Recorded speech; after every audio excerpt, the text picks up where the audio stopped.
Many, many miles east of nowhere lies the amazing land of Oz, a magnificent empire created in the mind of a man who wrote a great book about it. Like wildfire in the wheat field, the fabulous tale of the Wizard of Oz spread from town to city, to nation, to the entire world. The Wizard of Oz. More people have seen it than any other movie, over 1 billion of them. It's probably the most beloved movie ever made in any language. Vamos, vengan a pelear. ¿Quién será el primero? Pelearé con los dos, si quieren. Oiga, váyase y déjenos en paz. Asustado, ¿eh? ¿Tienes miedo? No estarás a gusto metido en esa lata. Oh, des lions, des tigres et des panthères. Oh mon Dieu, des lions, des tigres et des panthères. Oh mon Dieu, des lions, des tigres et des panthères. Oh mon Dieu, des lions, des tigres et des panthères. Oh mon Dieu. Ich warte meine Zeit ab. Und das merkt ihr, mein feines Kind. Es ist wahr, ich kann leider hier nicht auf dich lauern. Aber hüte dich, kreuze nie meinen Weg. Wenn du es wagst, dann gehörst du mir, mein kleines Schätzchen, und dein Hund auch. A film historian has noted that the enduring magic of The Wizard of Oz touches not only our children, but the child in all of us. The enchantment is easy to explain. The movie's sentiments are universal. Its timelessness, that of any great classic. Those who created this work came as near to perfection as anyone could ask. I first saw The Wizard of Oz as a schoolgirl in London, and I thought it was unlike anything that I'd ever seen before.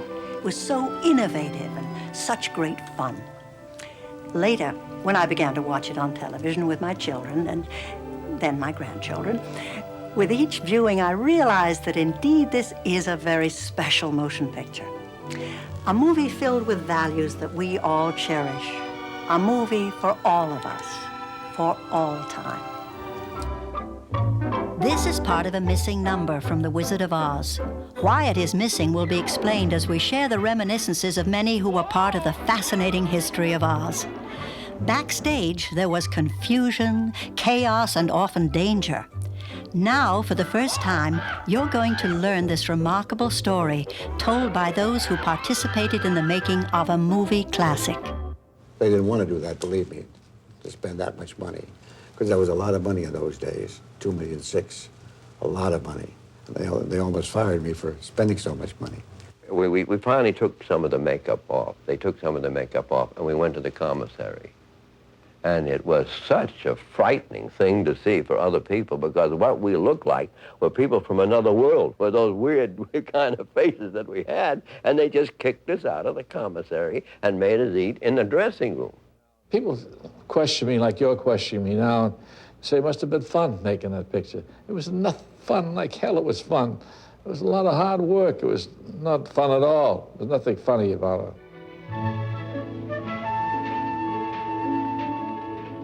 I had to work with 3 very professional men, you know, Jack Haley and Burt Lauer and Ray Bolger. And they had so much makeup on. And they were so busy complaining about their makeups. And each one was making bets as to which makeup was the most difficult all the way through the picture. I thought that she was the most adorable creature that was ever put on this earth, and so right for the part of Dorothy. She was just like a little girl from Kansas, with great big eyes. She wasn't pretty, just plump, but in a way she was beautiful. I'm frightened, Annie. I'm frightened. I think she holds the whole picture together. Her sincerity that she wants to get back to Kansas. You believe her. She wants to get home to her Aunt Em and so forth. And that was the whole hub of the picture. But it's a wonderful picture. We're proud of it. The one thing that we will be known for, no matter what we've done any place else in the whole world, will be The Wizard of Oz. Well, we don't get any residuals, but we have a better thing than residuals. We have a kind of immortality. And a great pride for being a part of a great American classic. You're off to see the wizard, the wonderful Wizard of Oz. You'll find he is a whiz, if ever a whiz there was. If ever a whiz there was, the Wizard of Oz is one because of the wonderful things he does. You're off to see the wizard, the wonderful Wizard of Oz.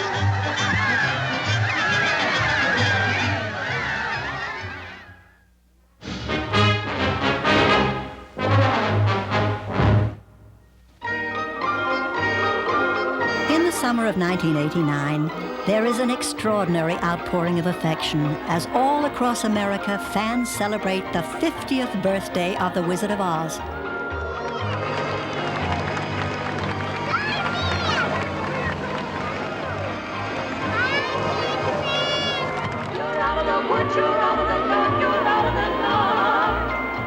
From California to Kansas, from New York to Florida, a timeless movie continues to enchant generation after generation.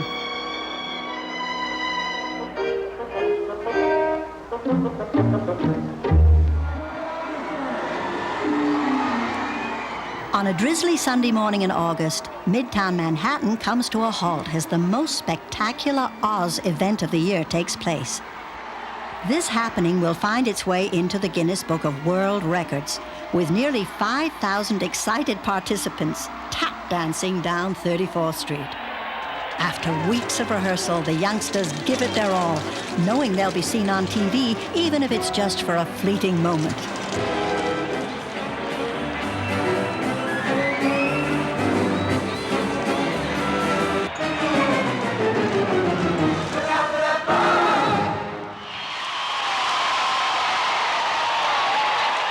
Wizard of Oz on tape. We taped it, and me and my sister watch it at least every day.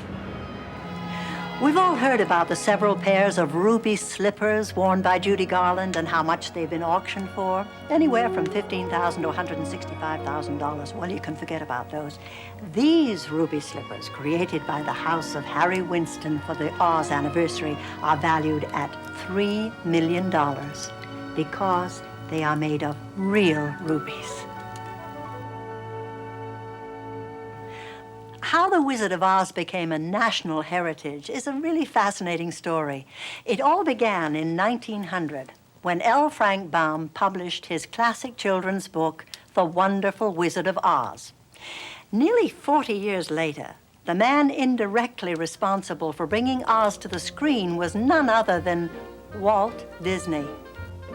His Snow White and the Seven Dwarfs is not only 1938's biggest hit, it is the most successful movie ever made to that date.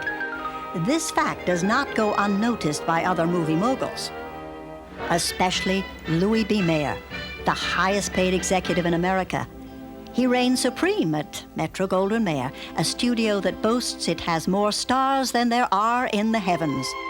When it's suggested that MGM acquire the rights to The Wizard of Oz, Mayer is interested, but he has a problem. His brilliant head of production, Irving Thalberg, has passed away over a year ago. Mayer has been desperately searching for a successor and finally finds him. Mervyn LeRoy, a bright 38-year-old producer-director, seems the perfect choice. LeRoy accepts, and coincidentally, one of the first projects he proposes is Oz. Well, I always wanted to make The Wizard of Oz since I was a little boy. Mr. Mayer called me in and said, look, why don't you just produce this picture you're so crazy about? And I said, but LB, I want to direct this picture too. He said, well, I think it's too big for you to do both. But I produced it and I'm very proud of it. To produce a motion picture this complex, LeRoy definitely needs help. He takes on songwriter Arthur Freed as an uncredited associate. Years later, as a producer, Freed's name would become synonymous with the golden years of the MGM musicals. But at this moment, his biggest job is to help LeRoy cast the picture. She has been the biggest star in the world for the past 4 years, and many think Shirley Temple is the natural choice to play the role of Dorothy. LeRoy is under pressure to cast her. However, after hearing Shirley sing at an unofficial audition, LeRoy and Freed decide the demands of the part are beyond the talents of even this amazing 10-year-old. Still, on the off chance that things might change, Shirley seems prepared. I had a very good time in Bermuda with the horse and buggy, but I'm glad to be home. Because after all, there's no place like home. From the age of 2.5, when young Judy Garland began her vaudeville career as part of the Gum Sisters Kitty Act, She had been billed as the little girl with the great big voice.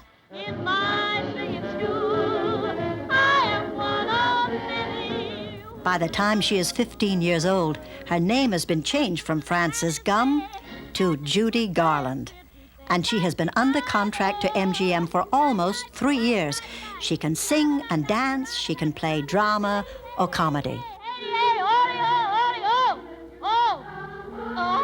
Anyone in Hollywood who has seen her perform at benefits or private parties knows Judy Garland is destined for stardom. Leroy and Freed convinced Mayer that Oz could be her breakthrough. Judy must lose some weight, but the part of Dorothy is hers. When Mama spoke about making The Wizard of Oz, I could always tell what respect she had for the movie and how proud she was to have been a part of it. Whenever she watched the movie, you could see in her eyes that she loved making that film because she was a kid. She was 16 years old. She had a great time making that movie, and it was a happy time. At 22, she was the toast of Broadway. At 29, Billie Burke married Florence Ziegfeld, living a life of luxury worthy of a fairy tale princess. Then in her 50s, Billie Burke begins a successful Hollywood career playing rich, feather-brained matrons. Oz is Burke's favorite movie. As close as I have come, she says, to the kind of roles I did in the theater. I'm Glinda, the Witch of the North. You are? Oh, I beg your pardon, but I've never heard of a beautiful witch before. Only bad witches are ugly. The casting for The Wicked Witch causes a major controversy and has everyone at MGM going in circles. Frank Baum's concept in the original book, as illustrated by W.W. Denslow, isn't much help. But Mervyn LeRoy has an idea. Since Disney's glamorous Wicked Queen in Snow White is so successful, why not make the Wicked Witch slinky and seductive? Freed and other executives protest. LeRoy's mind is made up. On the MGM lot is Gail Sundergaard, who the year before had won an Oscar for Best Supporting Actress in Anthony Adverse, a film directed by Mervyn LeRoy. LeRoy persuades Sundergaard to test for the role. Decked out in stylish black sequins with a form-fitting wardrobe to match, she is a knockout. Freed and the others are exasperated. Bad witches are ugly, they remind LeRoy, like Disney's old crone in Snow White. So LeRoy orders the makeup department to give Sundergaard the ugly treatment. But her striking features defy the grease paint, and the distinguished actress decides she doesn't want the role. In those days, I was not about to make myself ugly, she says. I have no regrets. Absolutely no regrets. Then you take it and bring it up to your kisser and inhale. A former kindergarten teacher, Margaret Hamilton, is 36 years old and newly divorced. She has been supporting herself and her 3-year-old son as a hard-working character actress. Chicken thieves, eh? Why, we'll gladly pay you for any damage that we've done. All right, $3. So I'd done about 6 pictures for MGM by that time. And one day my agent called and said, Maggie, he said, they're really kind of interested in you. And I said, what for? He said, they're sort of interested in you for a part in The Wizard of Oz. And I said, oh, gosh, think of that. I said, I loved that story from the time I was 4 years old. What is it? And he said, well, the witch. And I said, the witch? And he said, then he said the final thing. He said, yes, what else? The title role of the wizard encourages many diverse contenders. Ed Wynn, a popular radio comedian who concludes the part is too small. Wallace Beery, one of MGM's most popular stars, wants the role badly, but the studio refuses to spare him during the long Oz schedule. And W.C. Fields. Everyone at MGM is impressed by his recent triumph in David Copperfield, but Fields haggles endlessly over his salary and time runs out. One of MGM's most durable character actors, 48-year-old Frank Morgan, finally wins the role, or rather 5 of them. He is delightfully versatile as the Wizard, Professor Marvel, the Doorman, the cabbie, and the guard. This is the last straw. Everyone's favorite choice to play the Cowardly Lion is Bert Lahr, Broadway's leading clown, known for his explosive comedy style. $3,000? We're rich, we're rich, we're rich! Happy times, boy, happy times, boy. You brought us luck, you brought us luck.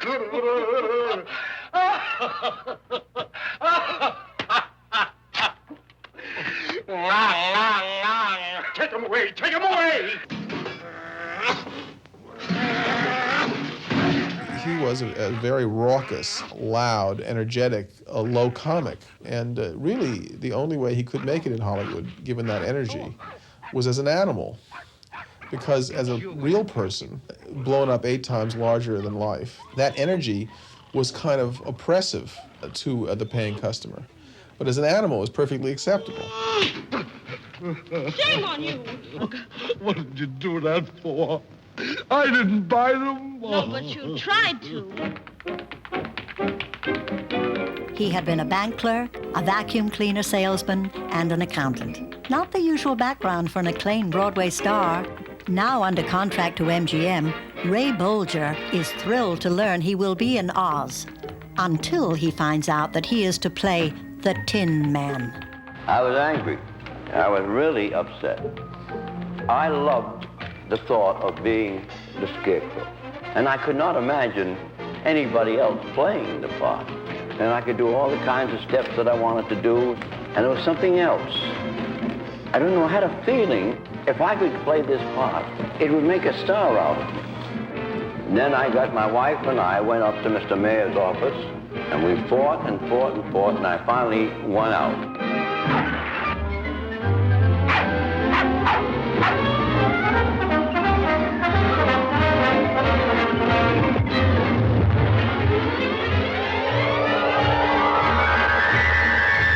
This extraordinary dance routine, directed by the inventive Busby Berkeley, makes brilliant use of Ray Bolger's unique style.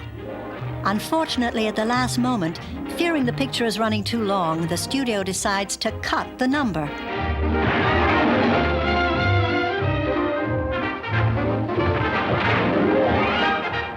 Recently discovered in the MGM vaults, it raises the question, how long is too long?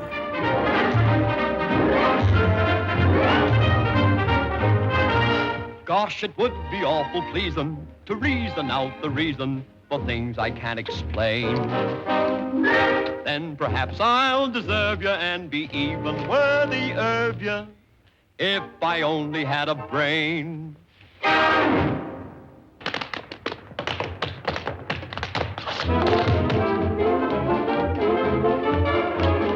Judy Garland dances with another veteran of the theater, 30-year-old Buddy Ebsen. He has been under contract to MGM for 4 years and doesn't mind at all when he is switched from the Scarecrow to the Tin Man. But his dream assignment turns into a nightmare. They put aluminum dust all over my makeup, recalls Ebsen, and this aluminum dust got into the air, and pretty soon my lungs were coated with it. One night I took a breath and nothing happened. They got an ambulance for me and got me down to the hospital. While Ebsen begins months of recuperation from his near-fatal illness, MGM announces he will be replaced with no further explanation. Ebsen considers this as the worst personal and professional disaster he ever endured. Ebsen's replacement is Broadway and movie star Jack Haley. On loan from 20th Century Fox, he knows nothing of Ebsen's calamity, but Haley's makeup has been quietly changed from aluminum powder to aluminum paste. When Haley reports to MGM, he encounters a concerned director, Victor Fleming. The first day shooting, we had a little talk. He said, Jack, have you thought about how you're going to approach this? I said, sure. He said, how? I said, well, I have a son, 4 or 5 years old. And when I go home at night, he insists that I come up and tell him a story. My thinking is to have that same approach in the character. He said, well, give me an example. Well, a long time ago, I was standing here and it started to rain. That's it, that's it. And it was the right way to do it. But he knew it right away when he heard it. He knew that was what he wanted. Camera's ready. Sound is ready. Places, everybody. Quiet, please. All right, Bill, turn him over. Speed. Playback. 1, 2, 3. We're out to see the Wizard, the wonderful Wizard of Oz. Here he is, a wizard of a whiz, if ever a whiz there was. After weeks of uncertainty, cameras start to turn. But the troubles of Oz have only just begun. The wonderful things he does. Next on The Wonderful Wizard of Oz, Tales of Munchkin Mischief by Judy Garland and Liza Minnelli.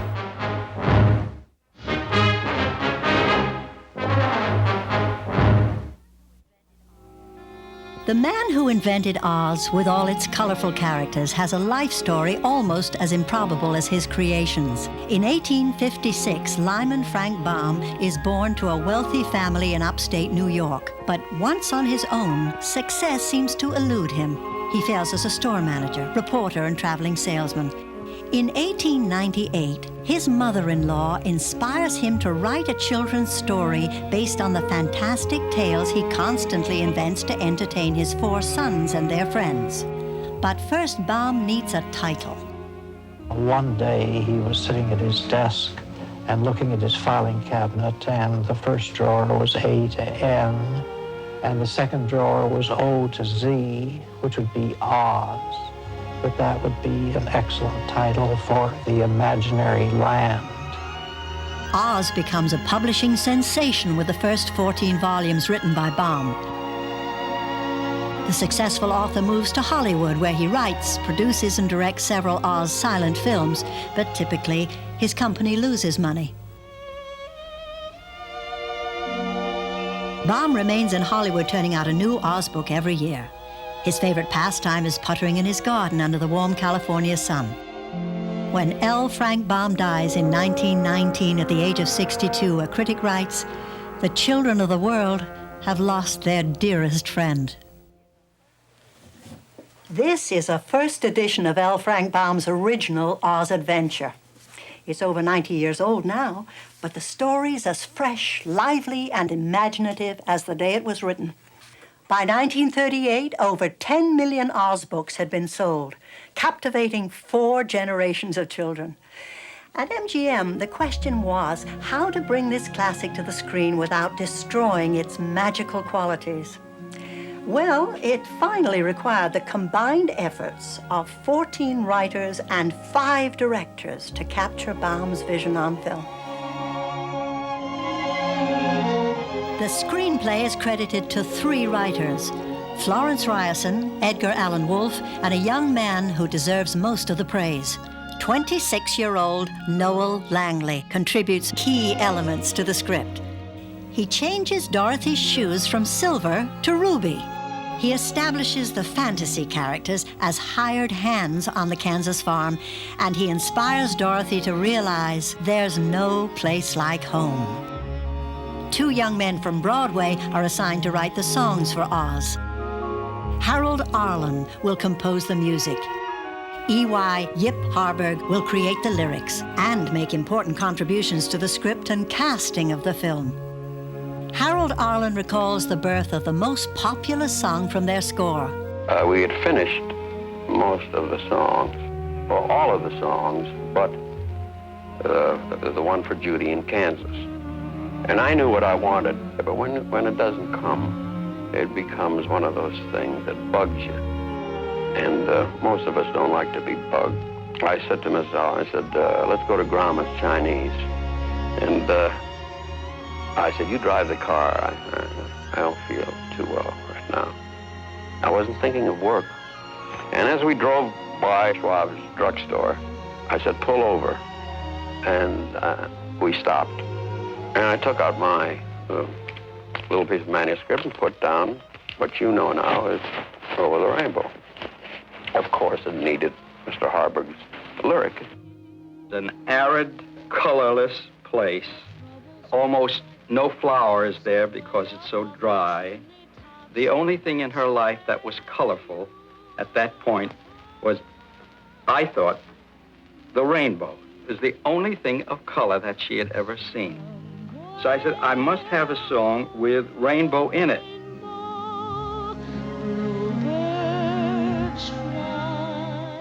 She didn't sit there and say, all right, watch this. I'm going to really blow you away with this. This was just a song in a film, and her performance is the reason. It's the most perfect marriage of a song and an artist that's ever been. When Mama sang Over the Rainbow, she believed in the sentiment of the song with all of her heart. That's why whenever you hear the song, even today, you think of her. It was that personal. If happy little bluebirds fly. It sounds inconceivable, but Over the Rainbow is cut from the film after the second preview. It slows down the picture, some executives complain, and they consider it undignified for an MGM star to sing in a barnyard. But good sense finally prevails, and the song is restored. While the movie shuts down to recast Buddy Ebsen's part, Mervyn LeRoy studies the results of the first 2 weeks of shooting. LeRoy feels that director Richard Thorpe's footage lacks the childlike quality the film needs, and Thorpe is reassigned. Director George Cukor has a few days open before starting Gone with the Wind and agrees to help out. He too is appalled at what he sees. He begins altering makeup and costumes for many of the principals. Cukor particularly dislikes Judy Garland's appearance. He takes off her curly blonde wig and half of her makeup. And, he recalls, I told her to remember that she's just a little girl from Kansas. George Cukor departs, never realizing how valuable his unsung efforts will be to the final film. And now LeRoy makes a surprising decision. He chooses Victor Fleming to take over. Now, Fleming is a tough-talking, no-nonsense director who goes biking and big game hunting with his buddy, Clark Gable. Despite this macho image, Fleming finds the project irresistible. I made the film, he says, because I wanted my two little girls to see a picture that searched for beauty and decency and sweetness and love in the world. Fleming works tirelessly on this difficult project. Then only a few weeks before completion, he is abruptly summoned to the Selznick Studios. There is trouble in Tara. On the Gone with the Wind set, Clark Gable and George Cukor are barely speaking. Gable threatens to quit unless producer David O. Selznick borrows his pal Victor Fleming. Selznick gets MGM to agree. Cukor is out and Fleming is in. King Vito, one of Hollywood's finest filmmakers, will provide the finishing touches on Oz. Sometimes we'd being in the studio and knowing the director, and the studio would ask you to take over. And so then they said, well, would you take over Wizard of Oz? I said I would, and I went over, and Victor Fleming was a good friend and took me around all the sets and went through the thing. And one day he left, and I took over. It was about, as I remember, it was about 2.5 weeks, 3 weeks possibly, which included Somewhere Over the Rainbow. But I did not want any credit, and as long as Victor was alive, I even kept quiet about it. Another element of Oz falls into place when over 100 little people march into MGM, the first and last time that such a unique gathering would take place. They are billed as the Singer Midgets, but many are freelancers from vaudeville and circuses all over the world. Only a few are rowdy, most are enthusiastic, and studio workers will never forget them. Munchkin memories are very special. The young man in the middle is Jerry Marin. We represent the Lollipop Guild, the Lollipop Guild, the Lollipop Guild, and in the name of the Lollipop Guild. We wish to welcome you to Munchkin Land. And that's when I handed Judy Garland the lollipop. I was 17, and prior to this, I'd never seen a little man in person in my life, or a little woman. And I was all excited because I heard there were going to be quite a few little men and women, and we got on the bus where I seen all of them. I said, oh, I was so excited. Little guys just like me, and I watch how they walk and I watch how they talk, and it was exciting. I said, my goodness, here I am in Hollywood for the first time in pictures and with the biggest studio. As coroner, I must... Well, when we met the casting director, he took a look at us and he picked about 8 of us to say the lines of the Munchkin coroner. I probably enunciated a little bit more distinctly or more emphatically than some of the others. So he says, okay, you're the coroner. And then, of course, Adrian, the gentleman who is in charge of costumes, measured every single Munchkin and designed an individual costume for each person, so that it took the costume department about 5 weeks to make up all these costumes, during which time we were rehearsing. So as soon as the costumes were ready, we were ready to start shooting. Jack Dawn took each one of us and said, well, now what is your part? What are your lines? And then he would put on a makeup for us. And then as soon as he was finished with us, they would take a still shot, and that was put in the files. And then each other Munchkin who had a speaking part was likewise done a master of makeup by Jack Dawn and put in the file, so that when we were ready to shoot, all they had to do was take that picture out of the file, and one of the assistant makeup men would put on the same whiskers and beard, and so that we would be have the same appearance every day that we were on the set.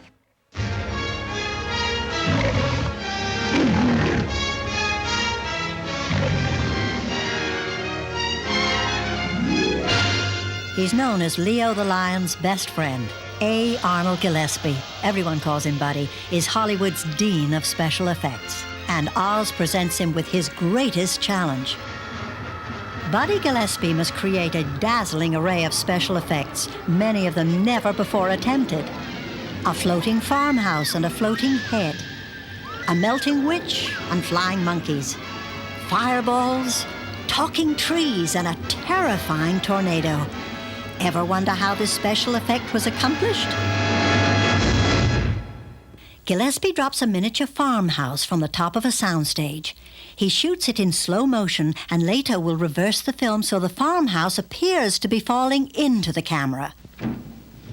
The floor of the soundstage is painted to look like a Kansas sky with some dry ice vapor for clouds.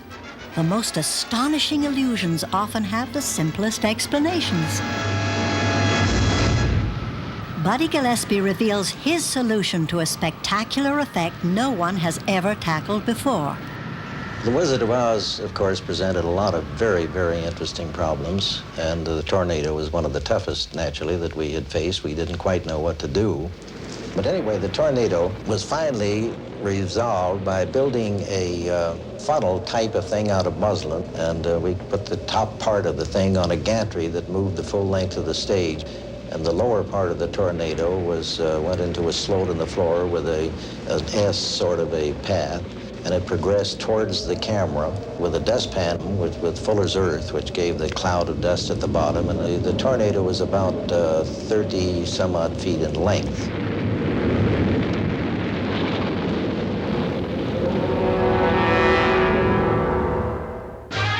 The Wonderful Wizard of Oz will continue shortly with special effects secrets and disasters on the set.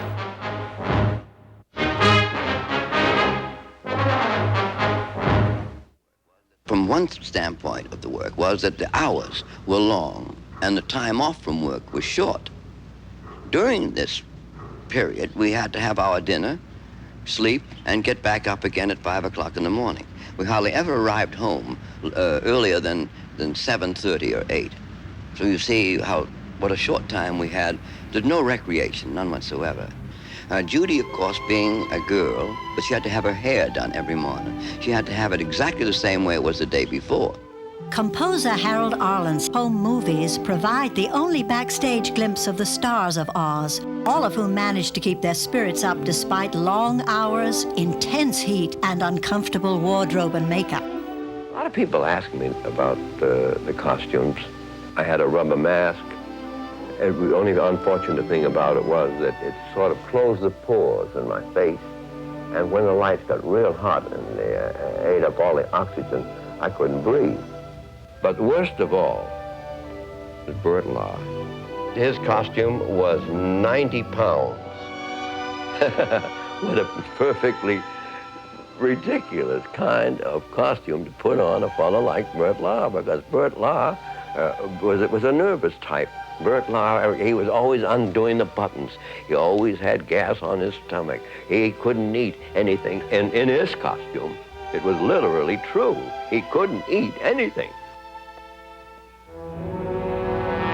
Jack Haley recalls his miseries. I was doing a radio show. I had my own radio show and staying up late with the writers. So I had to be on what they call a reclining board. And I would go to sleep as soon as I got on the reclining board. And Burt Lahr said, that Haley can sleep on a beat hook.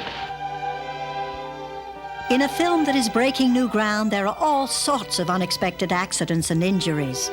For Margaret Hamilton, Oz is a frightening experience that she will always remember. It was the end of my first scene of the picture. And she pulls around and stands on this little elevator that went down slowly or went down fast. In this case, it dropped out from under me. It left my feet and I followed it. And it went just like clockwork, and that's the one you see. The first one we did. Then we came back from lunch, and everybody again is tired. There was just one mistake after another. And I stepped down, and smoke all came up, and I went down. I felt just something warmth on my face. And then there were some dropping things burning, and I thought, what in the world is that? I had a wonderful young man, Jack Young, who really saved my life. He was right there and grabbed hold of me, and we ran to the first aid station on the set, and where he began working on my face to get the makeup off. We didn't know this until really the next day, but I had a 2nd degree on my face and 3rd on my hand. After he got the makeup off, which was very traumatic for me, because it hurt so much. I was just, you sort of tremble. You just can't help it. I was just shaking with it. And finally he got through, and he just said, oh, I know it's been awful, and he just said, I'll tell you about it. Right now I want you to know that there's copper in that makeup, and if I didn't get that off, it would have gone on eating into your face. The house began to pitch, and the kitchen took a switch. The legends of Munchkin mischief begin almost immediately. Most stories are greatly exaggerated. Some are true. An eyewitness is 31-year-old MGM contract player Robert Young. What's kind of interesting when I look back now, I always thought of a Major Lot as like a small town. And these Munchkins, they were all over the place. And so many of them, I lost track, I don't know, 100 or something like that. And wonderful little people, I just loved them, adored every one of them. But they were all over the place. And they were hiding under benches, and they come out of the bushes, and they were climbing upstairs and falling downstairs, because as soon as the director said cut, they went, When we were doing the picture, they tried to restrict us because, don't forget, you got about 125 midgets, and they were all curious. And there were 2 brothers. They were a little bit drunky, but not on the set, though, believe it or not. There was one other little gentleman. He drank quite a bit, but he was very quiet. He was the perfect image of a midget, Hamburg hat, the little cane. I mean, he was cute as a Bugsy. A boy could he drink. No, they didn't have much time. We worked 6 days a week, from 5 in the morning till about 6 in the evening. The only day they had off was Sunday. So it was 90% fabrication. It makes for good copy, I guess. Judy Garland's children, Liza Minnelli and Joey and Lorna Luft, have personal insights into the Munchkin adventures. The stories proliferate with their mother's occasional appearances on the Jack Paar TV show. Oh, I see. Well, what about the Munchkins? Yeah, how about that? Oh. What? the Munchkins. What? Yeah. Were they little kids or were they little men? They were drunks. They were little drunks? They were. What they, you got me stuttering. What did they do? What did they do? Well, one of them, who was about 40, a gentleman asked me for dinner, and I couldn't say, I don't want to go out. I can't because you're a midget. And I just said, no, my mother wouldn't fight. And he, come on, bring your ma, too, How big was he? About 2 inches high. Our mother had an amazing sense of humor. And anybody who really knew her knew what a funny, bright, witty raconteur she was. And her vocabulary was immense. And she had a way of telling a story. She could change anything. So anything that she talked about would become an epic joke, almost. And we used to love to listen to her. And she did that several times, telling stories about the Wizard of Oz.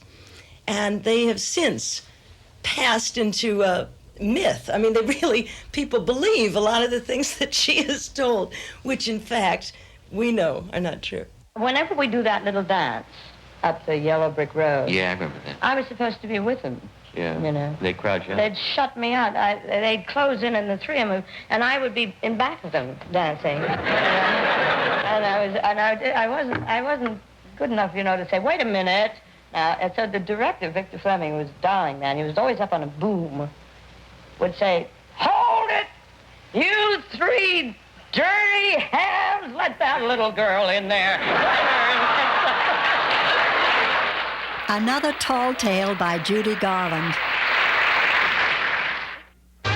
Coming up, rioting fans and Judy Garland's glorious night at the Oscars on The Wonderful Wizard of Oz.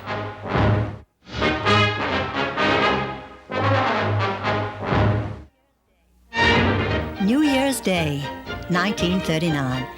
The Wizard of Oz still has 3 more months of shooting, but the MGM publicity department is wasting no time. An elaborate float makes a grand appearance in the Tournament of Roses parade, and thousands of children get an eye-popping look at their Oz fantasy characters come to life. Judy Garland endures an endless barrage of interviews, radio shows, and silly newsreel appearances. It's a double privilege, Selma and Jeanette, to be able to congratulate you on being elected co-presidents of the Twins Club of Greater New York. Thank you, Judy. Get on your mark. Get set. Go. Even Judy Garland's 17th birthday party becomes a public event. She and Mickey Rooney are the newest rage among teenage moviegoers, and their boss, Louis B. Mayer, is well aware of it. The studio sends Judy and Mickey to New York to open the film. As innocent commuters scramble for their trains, Grand Central Station becomes a madhouse. The much-publicized arrival causes a near riot. 10,000 screaming fans are held back by an emergency squad of 250 patrolmen and 25 detectives hastily summoned to maintain order. But despite the heat in the bedlam, Mickey and Judy survive. When the Capitol Theater opens its doors, over 15,000 people are in line, circling the entire block. After each screening of Oz, Mickey and Judy perform a specially prepared musical comedy act. Garland and Rooney and Oz break all attendance records in one of the most successful launchings of a film in history. Wherever they appear, New York audiences go wild. One reporter says, "These kids are the biggest news since Lindbergh came home." At the New York World's Fair, Mayor Fiorello LaGuardia gives Mickey and Judy a guided tour. Mr. Mayor, that looks like we're going to move in. You bet a lot. You move in, you tell the kids, hey, what do you think of this fair? Isn't it great? It's really wonderful. Isn't it fine? This would be the last summer of peace before World War II begins. For millions. For years, it's the end of the yellow brick road. No more rainbows.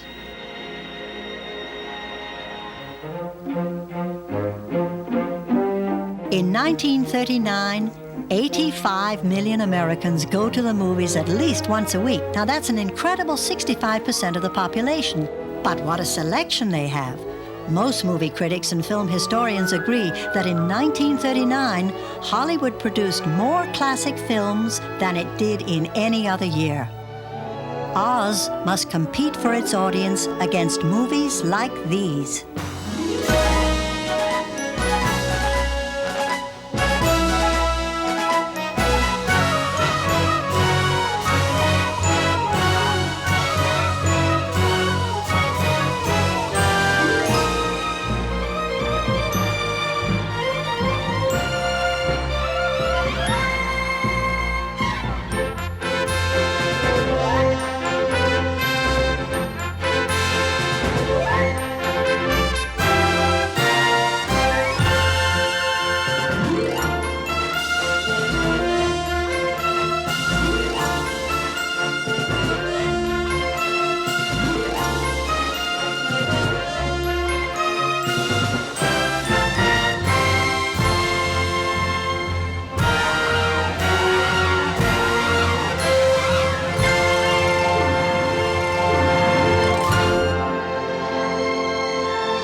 Gone with the Wind sets box office records that will stand for decades.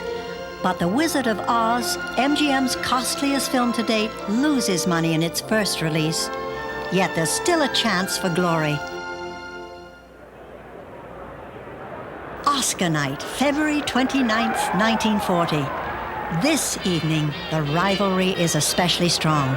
Academy voters have been presented with a nearly impossible task: how to choose the winner when there are so many winners.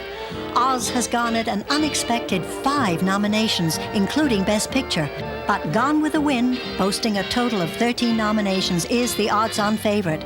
It would appear that David O. Selznick and Vivien Leigh are shoo-ins in their respective categories. Still, the Oscars have always been an evening of surprises, and the other nominees pray for a miracle. Master of Ceremonies Bob Hope sets the tone for the evening. Thank you, ladies and gentlemen. Really, I think this is a wonderful thing, a benefit like this for David Selznick, and I want to tell you... No one is really surprised when Selznick's team dominates the ceremonies with an unprecedented 8 Academy Awards, including Best Director for Victor Fleming, who probably would have been nominated for Oz had he not also directed Gone with the Wind. Ironically, it's Fleming's other producer, Mervyn LeRoy, who presents his Oscar, but Oz is not altogether out of the running. Herbert Stothart wins for his brilliant musical scoring, and Harburg and Arlen win for their song, Over the Rainbow. Then, Mickey Rooney makes a welcome announcement. Members of the Academy, ladies and gentlemen, honored guests, it's my privilege this year to present that award for the outstanding performance by a juvenile actress during the past year, Miss Judy Garland.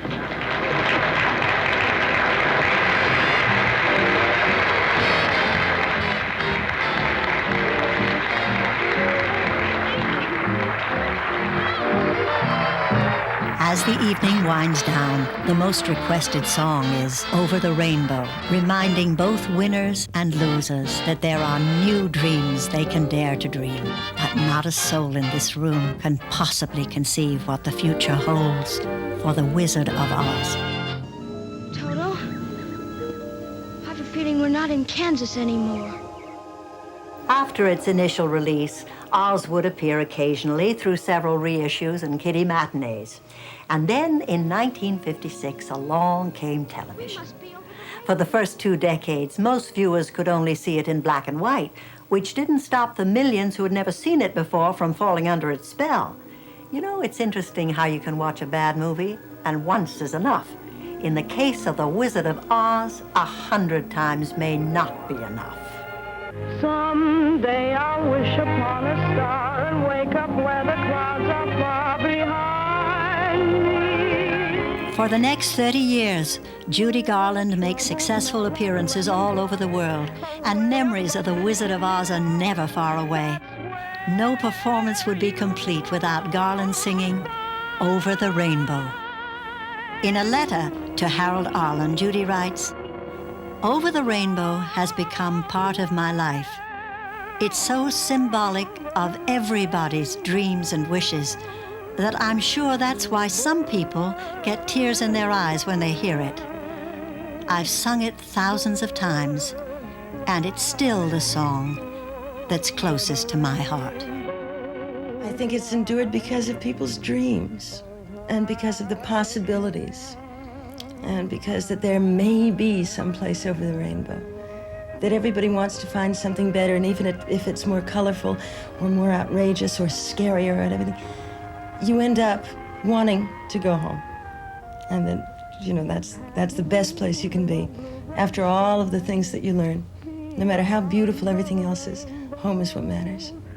Why, oh, why can't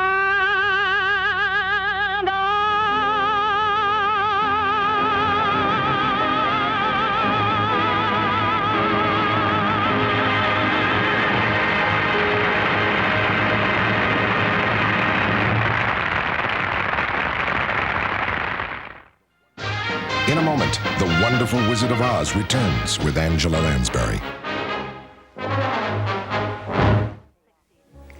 Oz succeeded in spite of its chaotic creative process.